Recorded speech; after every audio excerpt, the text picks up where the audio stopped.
Smith. And he is walloped. At the 20, the 10, the 5, the 30.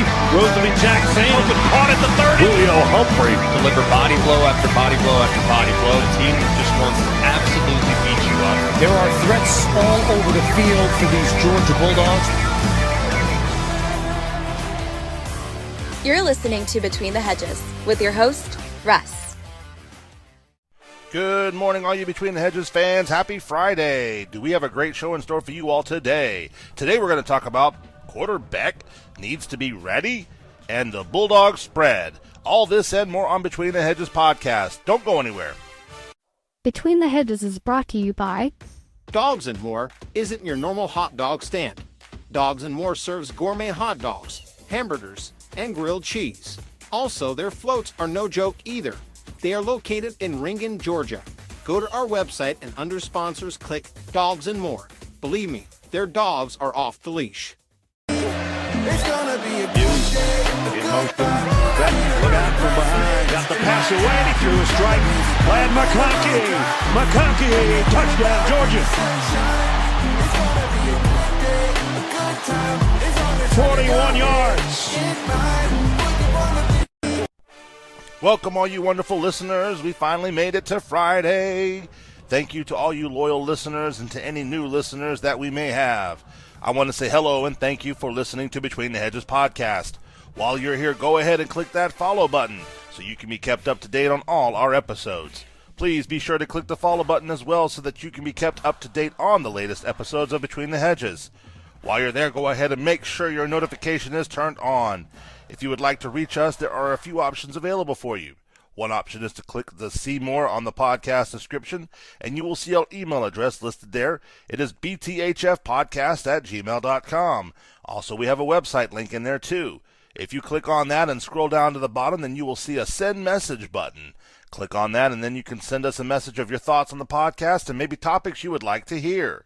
Our last option is to call into the podcast by dialing 706-389-0770. If you want your message to be played over the podcast, then we ask you please keep it professional. We want to hear from our fans. Remember, this is a podcast by the fans, for the fans. Also, we're on Facebook, TikTok, and YouTube if you want to check us out there as well. Today's podcast is going to be awesome, and we can't wait to get it started. Let's get this thing rolling. Between the Hedges is brought to you by Dog Swap. If you love custom frames, then you are going to love their designs. Dog Swap has all sorts of custom frames, from Sports Illustrated to photos and more. Go to our website and under our sponsors section, click Dog Swap and get your one-of-a-kind custom sports frame ordered today. Welcome back, Between the Hedges fans. We're going to go ahead and dive right into our first segment this morning. So Carson Beck has done everything that's been asked of him to this point. He's led Georgia to an unbeaten record, keeping the offense humming even without Brock Bowers being available for the past 2 weeks. This Saturday, Beck can potentially check off another key Georgia goal, because a win over Ole Miss would give Georgia the SEC East. Now remember, if the Tigers beat the Vols this Saturday, then it will clinch us for the SEC championship. Along with our win against Ole Miss, it will surely put us in the college football playoff. Now, with this being the last year that we have divisions, it is going to be interesting to see how next year plays out. There's been a lot of controversy over the SEC championship game because they use our game to decipher the college football brackets, which is not really fair to some of the SEC teams, especially if they were ranked 1 and 2 in the division and they lose in the SEC championship game and then they drop out of the college football playoff. The problem with this is that our SEC championship game should not even really be affiliated with the College Football Committee, but it does. It's been a huge controversy for so many years. So next year, the divisions are going away. We're no longer going to have an East and a West. We're going to have all of us on one bracket, and the top 2 teams will be decided as to who goes to the SEC championship game. Now, there's been some informational given out throughout the process. I'm still trying to decipher it myself, but from what I've heard 2 different types of stories. One, I've heard we're no longer going to have an SEC championship game, which I find that hard to believe because there is so much money that is made out of that game, especially for Atlanta, Georgia, but not even that, for the college football teams that make it to the championship, because the game winnings go to the winning team, and then the losing team gets a portion of that as well too. So both universities make some seriously good money in that game. I personally think that they need to hold the game after the college football playoff, because if they do that, then they can no longer use the winning of that game to decipher who goes to the playoff. That's just my theory. It's my thought. I think that would be a great thing to do. It would also give us a cool little treat to watch a football game after the 8th of January. Am I right? Come on. I know I can't be the only one that's thinking that, correct? So what do y'all think about that? Do y'all think that they're going to allow for that to happen, or do you think they'll just have it at the beginning of December like they usually do, or the end of December, and then that deciding factor can be weighed into the college football playoff? You know, it makes you wonder. But overall, either way, whichever they decide, sorry, I got a topic there, but anyway, either way they decide, it'll be a good thing for them either way, before the playoff or after the playoff. Now, here is something that we are not anticipating about this game coming Saturday. Has anybody been looking at the weather? The weather is looking like it may take a turn for some nasty, rainy stuff. Now, they are predicting that we get some rain this afternoon, this Saturday. I'm kind of hoping it'll come early on and then go away and just do what it always does here in Georgia, which just has a muggy afternoon. But that's just my thoughts. We'll have to keep an eye on that weather, and hopefully tomorrow we'll have a good game day. So we are going to need Beck to be on his best performance for this game. We need our Quarter-BECK to be on his best performance for this game. You don't like what I did there, right? Huh? I thought so. Not just in his reads and checks, but in how he leads the Georgia football team into a pivotal November game. Kirby Smart said his leadership to continue to improve and exert his confidence and put his touch on his personality with those guys is something. He's into all the ball stuff. He could be cleaner some things in the pocket. He could be cleaner on some protection things, but he's going to make mistakes because we put him in a position to make 3 to 4 decisions every play. So he's not going to be perfect. But I can accept that. I just want him to continue to grow as a leader and commanding of the offense. On the season so far, though, Beck has completed 72% of his passes this season. He's also thrown for 250 yards in every game, while tossing 16 touchdowns to 4 interceptions. If there is one area that Beck could improve on is with his deep ball passing. Beck has thrived picking teams apart, but the deep ball is the one area of the game that hasn't completely clicked yet. But I can tell you, when it does click, he is going to be dynamite. ESPN's Jordan Reed wrote one spot where I've seen some inconsistency in his ball placement on downfield throws. Beck has completed 39% of his passes thrown 20-plus yards with 41 attempts, and is 34.1% off. His target rate on such passes ranks 63rd in the FBS. Now, it is interesting to say that Reed has Beck ranked as his number 5 quarterback prospect for 2024 NFL draft cycle. Now, as of right now, they have him as a day 2 pick, but I feel like, to me, I made this comment before, that if Beck wins the national championship, I think he may try to come back to the Georgia Bulldogs, because I feel like he would like to do what Bennett did, which is try to go 2 for 2. If we do not win the national championship, and that's a big if, big if we don't win it, I believe that Beck could go into the draft. I feel like his chances of thinking that he'll come back again and make much more progress is diminishing, even though I think he would do great if he came back again. I still feel like I'd see him coming back to try to go to the NFL draft. That's just my thoughts, though. Again, guys, nobody has said anything. Nobody has told me anything. That's just my thinking, just like I told you that I think that Georgia Bulldog and the Florida Seminoles are going to be playing each other in the college football championship, because I still feel that's going to happen. We'll see. But just again, throwing that out there. But as of right now, they have him as a day 2 pick. Now, Saturday will be his 10th career start. Only his 10th career, guys. That's all he's been playing is 10th career start. That's it. That's not a lot of career starts. And for a person to be at his caliber already for only 10 game starts, that says something.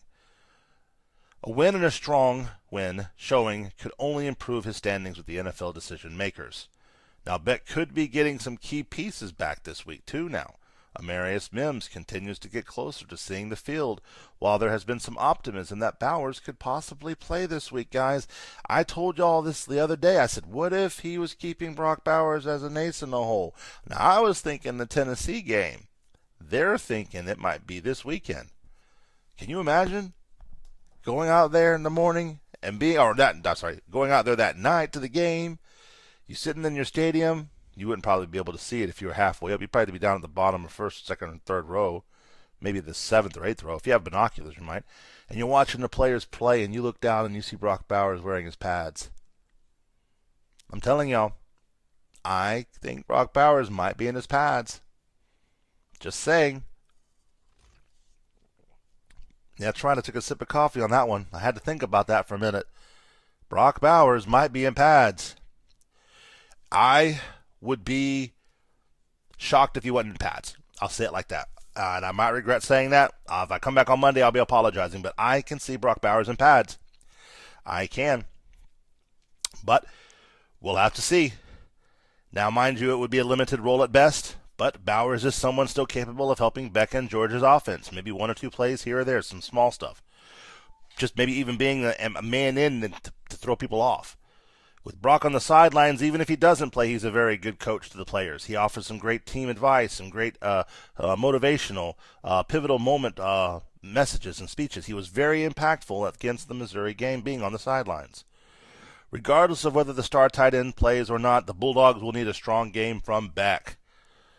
I know that if Beck can deliver the same level he has in the last games, then we should be okay. The main thing he will need to do is use a level of focus with the plays and not allow for the defense to get into his head. Who knows? Maybe we'll see some long plays. Maybe he'll have the opportunity. I know he tried to set it up with the Tigers, but they were coming at him too fast for those long plays. He wasn't able to get that much time in the pocket to throw it. The offensive line wasn't able to hold the defense back. But if he focuses on the snap and the play at action, he will be a dynamite, guys. I'm telling you. But that's my thoughts. I mean, that's just the way I think. The biggest thing about this weekend would be if Brock Bowers shows up in pads. And if he does, if anything, I had a thought. I said, if Bowers shows up in pads, that might give Beck the hope that he's got a good game again. And then Curry Smart just keeps him on the sideline, like telling Beck, he's about to come in. Just keep playing good. Keep playing good. He's about to come in. He's going to come in. He's going to come in. That was my smart impersonation. But, yeah.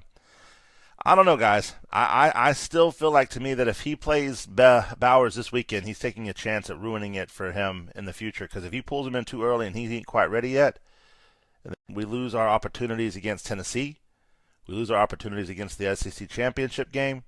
We lose our opportunities against the college football playoff. It's just my thoughts. I think if we can afford to, I think we need to hold on to Beck for one more weekend.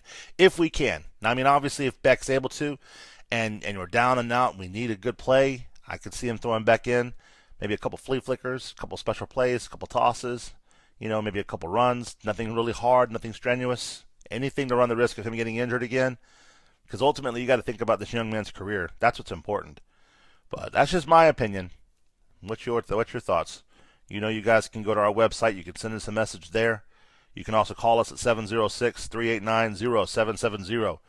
When we come back, we're going to talk about the spread. Don't go anywhere. Between the Hedges is brought to you by CB Tumblers. You ever wish you could have a custom tumbler? Well, now you can. CB Tumblers can make you any custom tumbler, from a bulldog design or a tie-dye, whichever you like. Whatever you can think of, they can make it. Go to our website and under our sponsor section, click CB Tumblers and get your custom tumbler ordered today. Welcome back, Between the Hedges fans. So, Georgia is set to play Ole Miss tomorrow, guys. We've been waiting for this all week. We've talked about it. We've done our studies. We've done our research.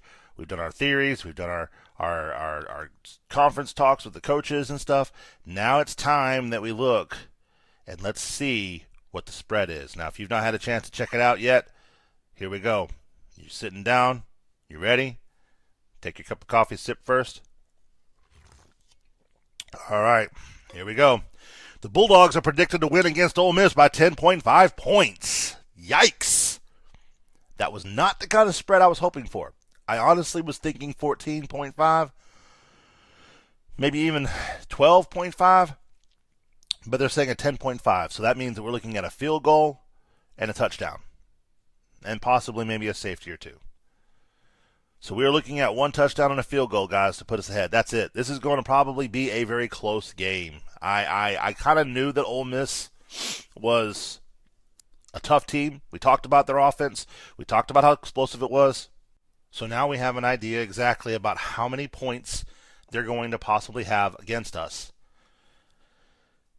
We've really got to get this game at the beginning. We cannot wait and take a chance at our second half comeback. I do believe that. If we can't get the game in the first half, if we can't get that game strong, I believe Ole Miss will get a few touchdowns on us in the first half. If we cannot tighten that gap. And we can't make any mistakes in this game. And if we do make some, we need to recover with the points of our own. They're predicting a score of 34-24. That's just the 10 points right there. I mean, that's not a large margin. It really isn't. I know people think that it's better than losing, and it is better than losing, but I consider at least 2 touchdowns a large margin, in my opinion. I do.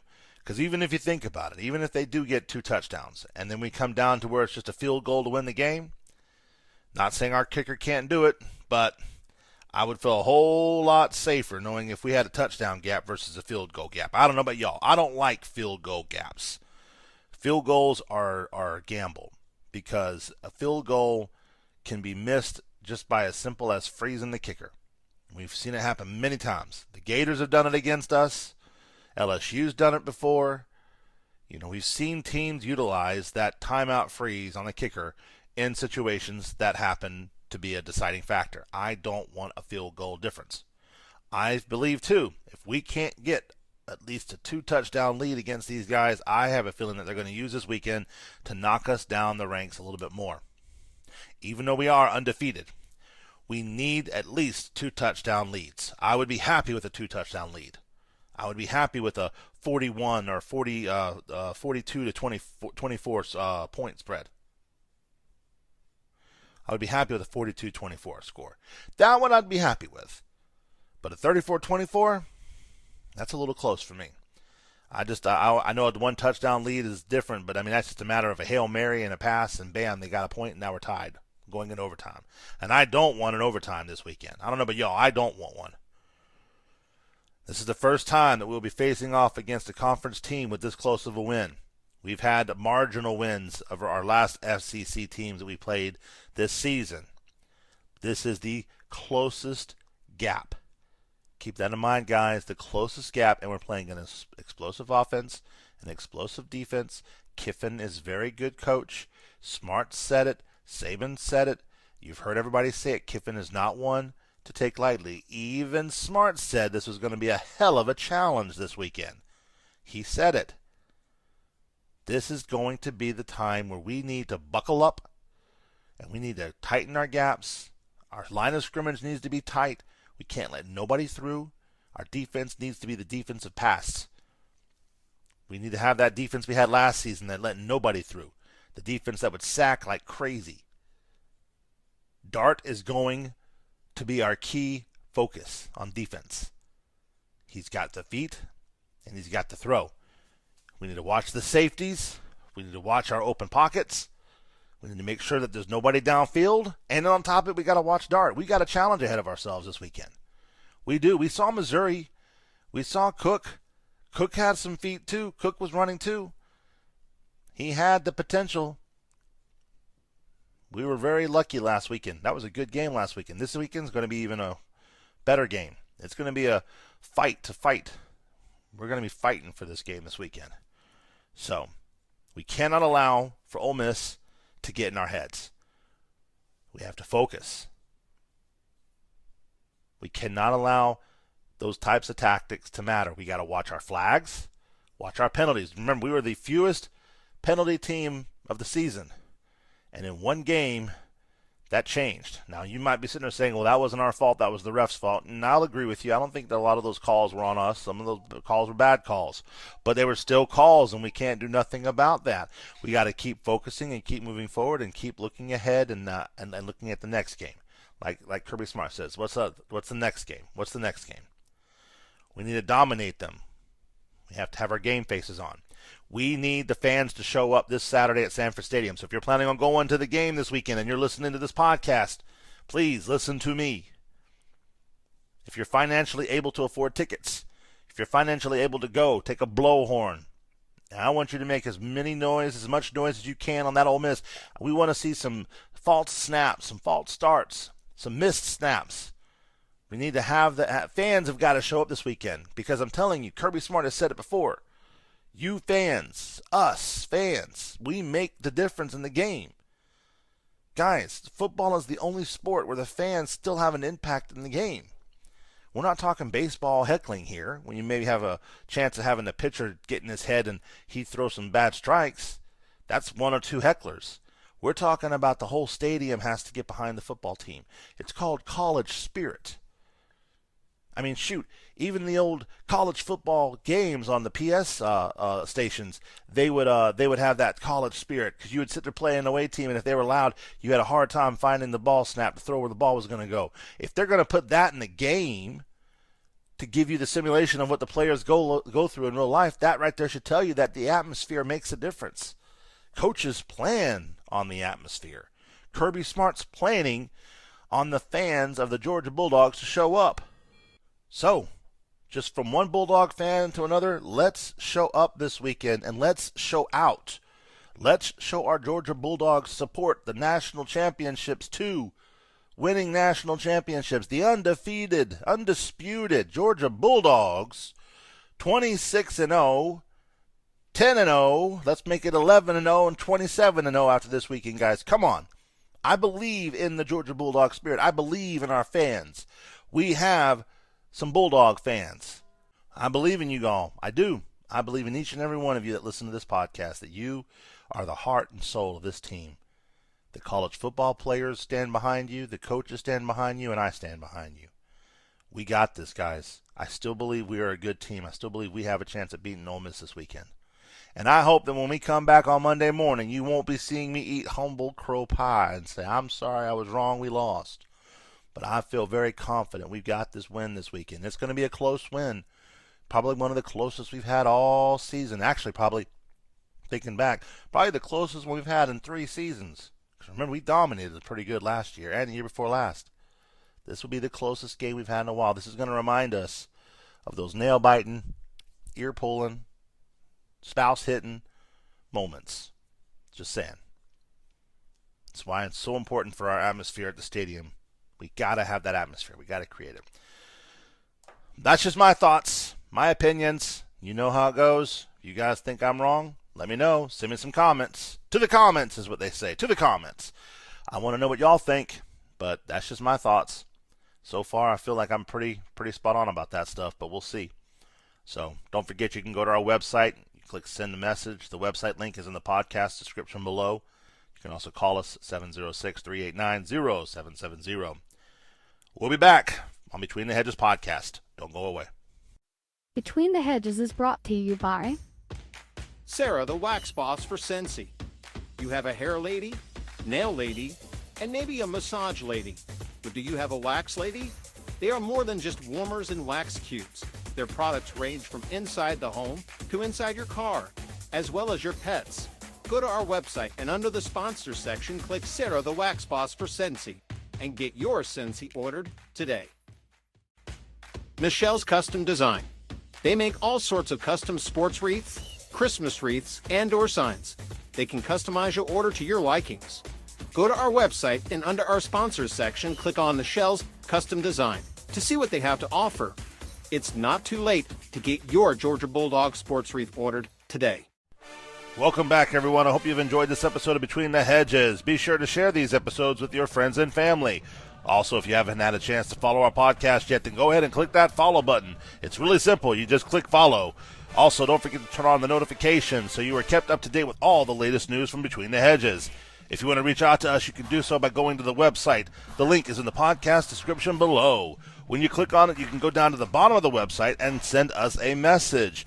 Also, you can call us at 706-389-0770. Leave us a message, and if it is professional, then we will play it on the podcast. Well, I hope you all have a great day today, and we will see you all next week on Between the Hedges. Go Dogs! Go Dogs!